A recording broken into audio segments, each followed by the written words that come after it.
할렐루야. 우리 참 좋으신 주님의 자비와 평강이 우리 그라치 반석교회 온 교우들의 삶과 가정 가운데 임하기를 간절히 원합니다.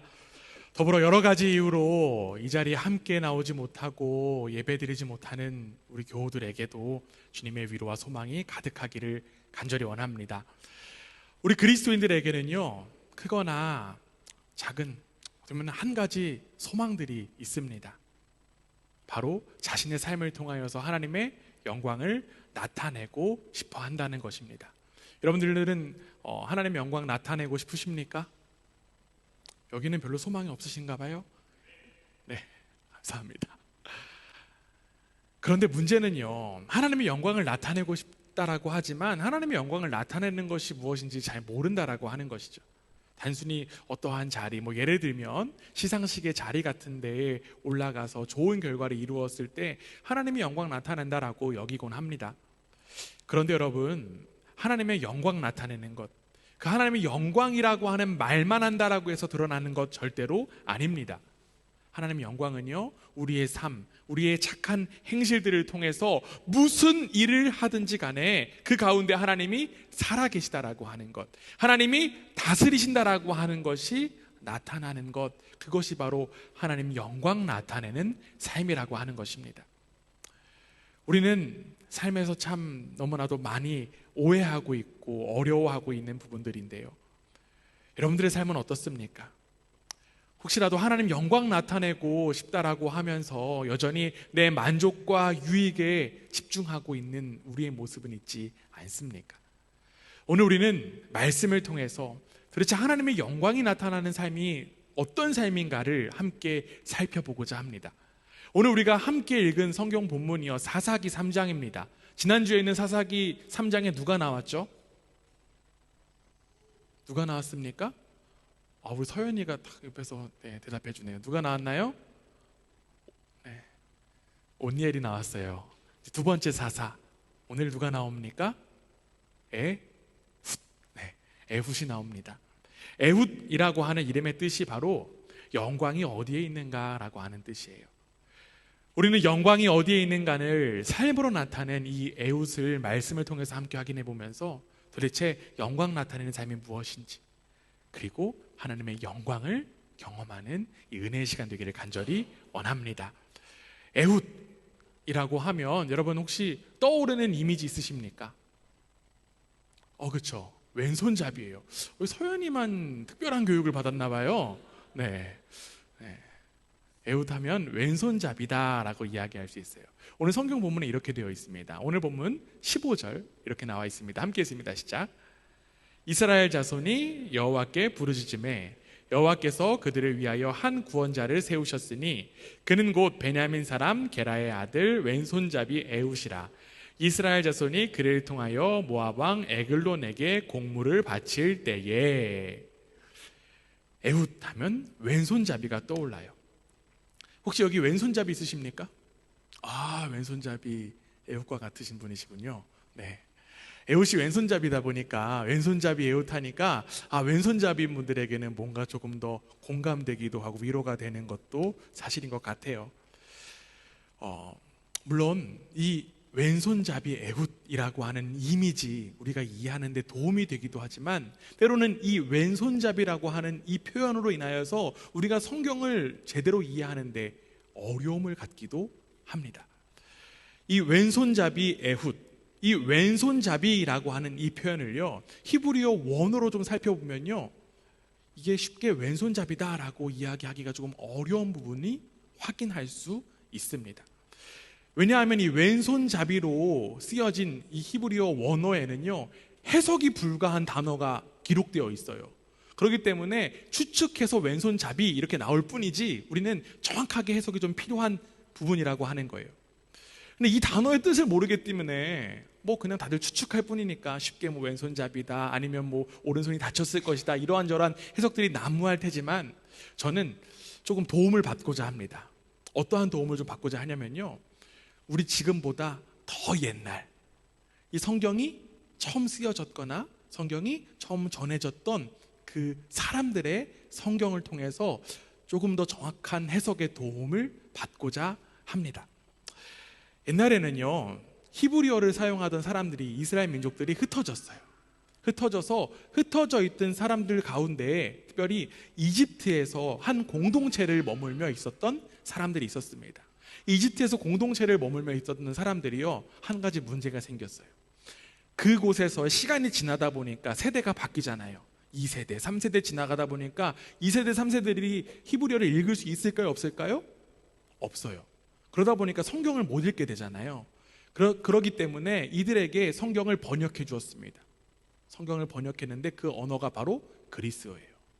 그리스어로 성경을 번역했고, 이 성경을 가지고 혹시 들어보신 분 있으실지 모르겠습니다. 70인역 성경이라고 하는 성경이 있습니다. 이 70인역 성경이라고 하는 이 성경에 따르면요, 이 왼손잡이로 번역된 이 히브리어 원어를 이렇게 번역해 놨어요. 두 손이 모두 오른손인 사람. 두 손이 모두 오른손인 사람.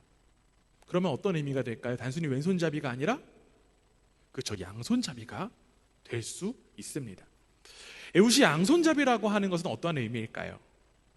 그가 하나님의 백성으로 구별된 삶을 살았던 증거가 양손잡이다라고 하면 될까요? 양손을 쓴다라고 하는 점이 하나님의 영광 나타내고 하나님 나라의 정체성을 가지고 산다라고 이야기할 수는 없을 것입니다.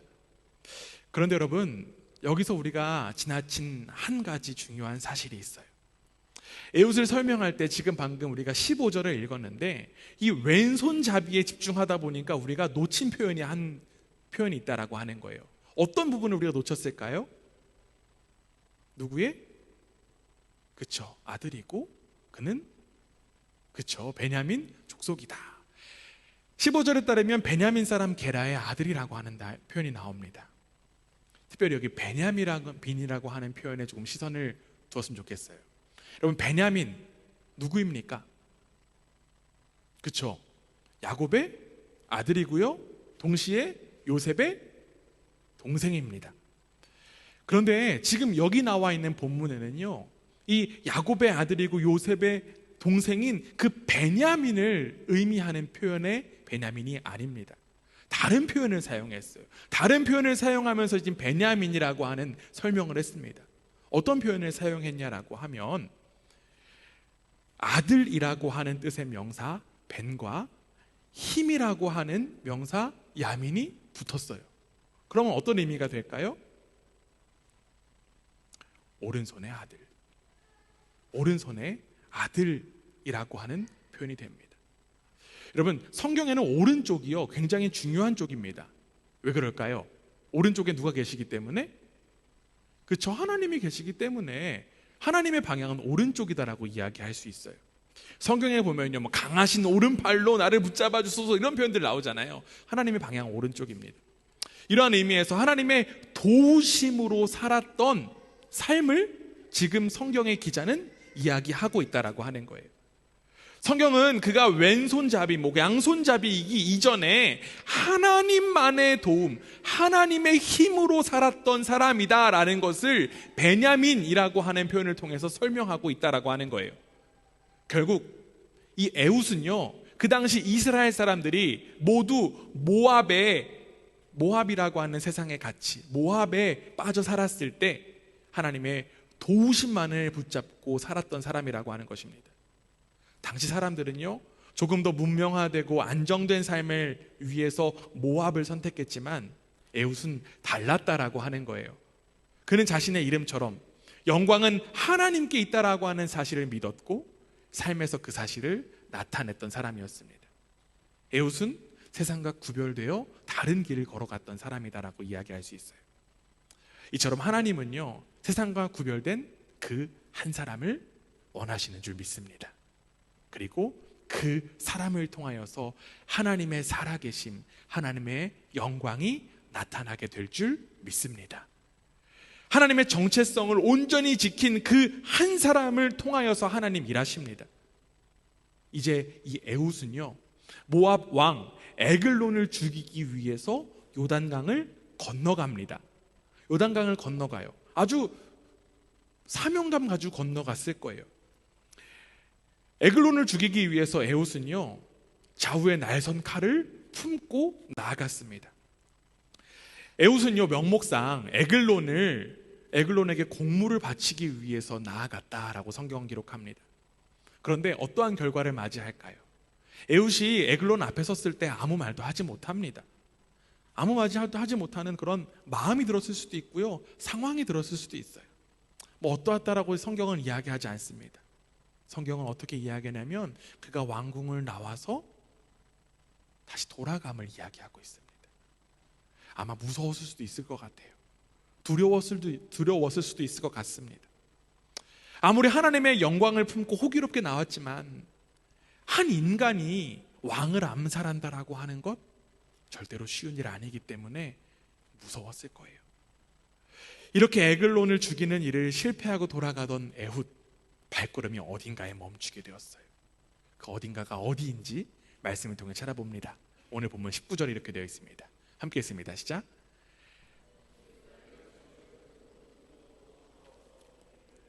왕이여, 내가 은밀한 일을 왕에게 아뢰려 하나이다 하니 왕이 명령하여 조용히 하라 하매 모셔 선 자들이 다 물러간지라. 지금 에훗이 어디에 발걸음을 멈췄을까요?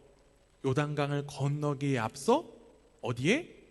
길갈이라고 하는 곳에 발걸음을 멈추었습니다. 길갈. 그리고 성경은 그 길갈에서 에훗이 발걸음을 돌이켰다라고 이야기하고 있어요. 그는 마음을 바꿔서 지금 에글론에게 나아갑니다. 성경은 그가 어떻게 해서 발걸음을 돌이켰다라는 이야기들을 하고 있지 않습니다. 왜 그가 돌이켰다라는 이야기를 하지 않아요. 그런데 사사기를 기록한 이 성경의 기자는요, 길갈을 설명하면서 이러한 기록을 남겨놨어요. 길갈 근처 돌 뜨는 곳. 여기에 돌 뜨는 곳이라고 하는 이 표현의 히브리어 원어는요, 푸실림입니다. 이 푸실림이라고 하는 단어의 의미는 신의 임재를 상징하는 돌이다. 그렇다면 우리는 여기서 한 가지 장면을 떠올릴 수 있습니다. 떠올릴 수 있으시죠? 있으셔야 될 텐데 있으시기를 원합니다. 요단강 근처 길갈, 하나님의 임재를 상징하는 돌들, 무엇이 떠오르십니까? 누가 떠오르십니까? 여호수아가 떠오르죠. 우리가 이전에 살펴보았던 여호수아가 요단강을 건너서 12개의 돌을 세웠던 그 장면, 여러분들 떠오를 수 있을 것입니다. 하나님께서 그 요단강의 물을 마르게 하셨고 그 땅을 건너게 하면서 강에 있는 돌들을 가지고 길갈에 세워두어서 다음 세대들이 그것들을 기억하게 하라라고 하셨습니다. 우리는 그 장면을 떠올릴 수 있을 거예요. 그런데 여러분, 우리도 그 장면을 이미 읽고 들었기 때문에 떠올릴 수 있지만 그 모습을 직접 바라본 에훗은 어땠을까요? 에훗이 그 길갈에 세워진 그 돌을 보면서 아무런 느낌, 아무런 생각이 없었을까요? 절대 그렇지 않았을 것입니다. 애굽 땅에서 강제 노역을 하고 있는 그 광야를 떠돌고 있는 우리 조상들을 하나님의 은혜로 요단강 건너게 하시고 또 여리고성을 차지하셨었지. 그런데 지금 우리는 하나님을 버리고 모압을 따르고 있구나. 나도 마찬가지구나. 하나님의 영광을 나타내는 삶을 살아야 되는데 나조차도 역시 하나님의 영광 나타내지 못하고 있구나. 하나님의 영광 잊어버렸구나. 내가 하나님의 영광 가리고 있었구나. 이처럼 이 길갈에 세워진 돌들 앞에서 에훗은 자신의 모습을 제대로 확인할 수 있었을 것입니다. 상황과 형편 속에서 잊어버렸던 자신의 정체성을 그는 다시 확인할 수 있었어요. 그래서 그는 발걸음을 다시 돌이켜서 모압 왕 에글론에게 나아간 것입니다. 사랑하는 여러분, 이 에훗이 돌이킨 그 발걸음이 우리 모두의 발걸음 되기를 간절히 원합니다. 호기롭게 세상을 향해 나아갔지만 여전히 힘든 삶의 무게 속에서 하나님의 백성으로서의 삶을 포기하고 싶은 우리도 이 에훗처럼 돌이킴이 있기를 간절히 원합니다. 에훗이 하나님의 임재를 상징하는 돌들을 통해서 발길을 돌이킬 수 있었듯이 우리도 하나님의 임재를 바라보며 삶을 돌이키기를 간절히 원합니다. 여러분 괜찮아요. 에훗도 포기하려고 했습니다. 에훗도 강을 건너고 돌아가려고 했습니다. 우리도 포기하고 싶은 마음이 들 때도 있습니다. 내가 하나님 믿는 백성으로서 이 세상 가운데 살아가는 삶 그만하고 싶다라는 생각 들 때도 있습니다. 그러나 괜찮습니다. 에훗을 돌이키신 하나님, 지금도 우리를 돌이키기 원하십니다. 하나님은 여러분의 발걸음을 기다리십니다. 이제는 그 기다림에 우리가 응답하여 돌이킬 차례입니다. 이 세상에 하나님의 영광을 나타내기 위해서 우리 한 사람 한 사람을 사용하신다라고 하는 사실을 기억하고 다시금 발걸음을 돌이켜 세상을 향해 나아가는 우리 모두가 되기를 주님의 이름으로 간절히 원합니다. 특별히 오늘 이 예배의 시간을 통하여서 하나님의 은혜를 기억하고 내 마음과 삶에 새겼다라고 하면 이제 우리가 나아가야 될 자리는 바로 세상입니다. 강력한 그 모압 왕에게 나아갔던 에훗의 발걸음, 여러분 한 사람 한 사람, 저와 여러분의 발걸음 되기를 간절히 원합니다. 나를 향한 하나님의 은혜를 기억하고 발걸음을 돌이키는 복된 우리 모두가 되기를 주님의 이름으로 축원합니다. 여러분 이제 에훗은요 에글론에게 나아갔어요. 에훗은 에글론에게 하나님의 은밀한 일을 전해야 된다는 이유로 에글론과 독대를 하게 되었습니다. 이에 에글론이 에훗에게 가까이 왔어요. 그때 어떻게 했을까요? 에훗은 자신에게 다가온 에글론을 칼로 찔렀습니다. 말씀 확인해 볼게요. 21절입니다. 이렇게 되어 있습니다. 함께 했습니다. 시작. 에훗이 왼손을 뻗쳐 그의 오른쪽 허벅지 위에서 칼을 빼어 왕의 몸을 찌르매. 여기서 에훗이 사용한 손이 어떤 손입니까? 어디 손입니까? 왼손입니다. 그는 왼손을 뻗어서 자신의 오른쪽 허벅지에 차고 있는 칼을 뽑아서 에글론을 찔렀습니다. 에훗이 왼손을 움직였을 때 이 에글론은요, 이 에글론 왕은 아마 의심하지 못했을 것입니다. 그 당시에 왼손을 자유자재로 쓸 수 있는 사람들이 없었고요. 일반적으로 사람들은 오른손으로 무기를 들기 때문에 생각을 전혀 하지 못했을 거예요. 그러나 에훗은 양손을 오른손처럼 사용할 수 있는 사람이었습니다. 님께서요, 이 에훗의 왼손을 사용하셨습니다. 물론 에훗이 선천적인 양손잡이였을 수도 있어요. 그런데 양손잡이의 전 세계의 비율을 따지면 0.1%에 불과하다라고 해요. 그리고 그 당시에 따지면요, 왼손을 쓰는 일을 굉장히 불경하게 여겼습니다. 여러분들도 한번 들어보신 적 있을 거예요. 왼손 쓰지 말라고. 우리 전통에도 이런 거 있지 않습니까? 오른손이 왜 오른손입니까? 오른손이니까 오른손이에요. 왼손은 외다라고 하는 부정 표현이 들어있기 때문에 나쁜 손의 의미를 가지고 있죠. 이처럼 양손잡이가 되기 그 당시에 더욱더 어렵고 힘든 그런 시대였습니다. 그렇기에 에훗이 양손잡이가 된 배경에 대해서 우리가 찾아보기가 힘들어요. 그냥 추측할 뿐입니다. 그런데 우리는 여기서 분명하게 알 수 있는 사실이 있습니다. 사람들이 불경하게 여긴 그 왼손마저도 하나님께서는 사용하신다라고 하는 거예요. 하나님의 영광을 위해 살아가기로 결단한 그 사람의 모든 것을 하나님께서는 사용하십니다.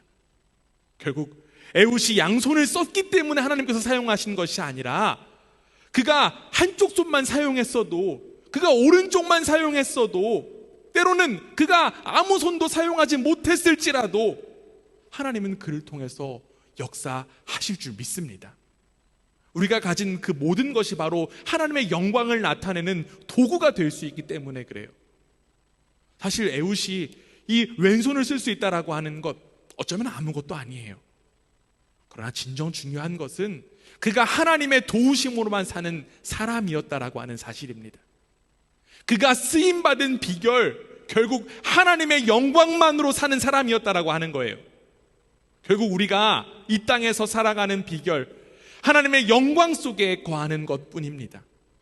나의 능력, 나의 힘, 나의 영광에 집착하기보다 하나님의 크신 영광으로 살아가는 것이 이 세상을 가장 잘 사는 비결입니다.